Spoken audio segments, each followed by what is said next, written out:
How do you see the Knicks coming out of this thing and where they sit now?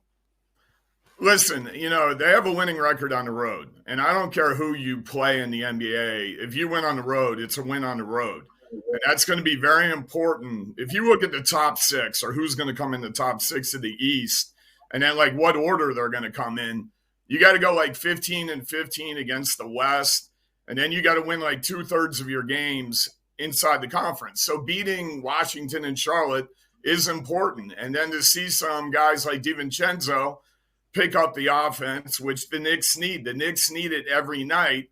And you can see when you play a Boston or a Minnesota, two very good defensive teams in their building, how many different guys can you get it from? And some of that last week was good, but it's a little bit of a caution factor here with if you're going to play a good defensive team that's going to really give Brunson a hard time in the paint, who else is going to score, and how are the Knicks going to score enough to beat good teams? I mean, they're rebounding great. They're defending pretty well.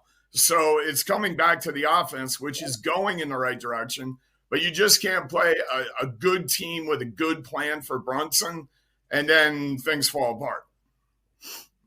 Yeah, and like Brendan was saying, I mean, you look at last night's loss against Minnesota. You had Julius Randle, RJ Barrett, Emmanuel quickly combined for about like 14 for 43 from the field. And so give credit to the Timberwolves. They are a very tough and stout defensive team, a lot of length, a lot of wingspan, and I think that also gives the Knicks trouble. And so, as you're saying, Brunson certainly needs help on those nights. But if you look at this stretch, by and large, they took care of business. They beat the teams that they should have beaten.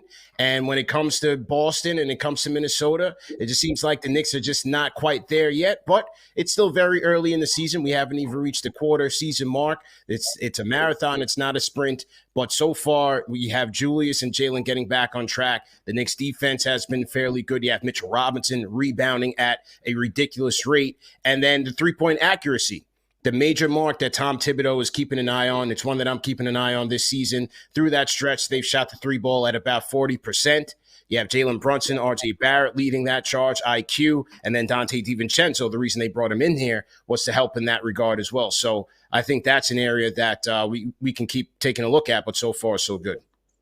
Yeah, I think you look big picture. This team has beaten the teams you would expect them to beat through a tough schedule. They haven't beat Boston yet. They lost to Minnesota, so you could also say they haven't beaten the teams maybe ahead of them in the moment. And I think just in a general sense, I'm not saying it's not going to happen, but that's something that I'll keep an eye on because big picture, this group, they know they need to take a step forward from last year. What exactly that looks like, I can't tell you, but I would assume it's getting back to the second round and being competitive against a Milwaukee or a Boston in that second round series.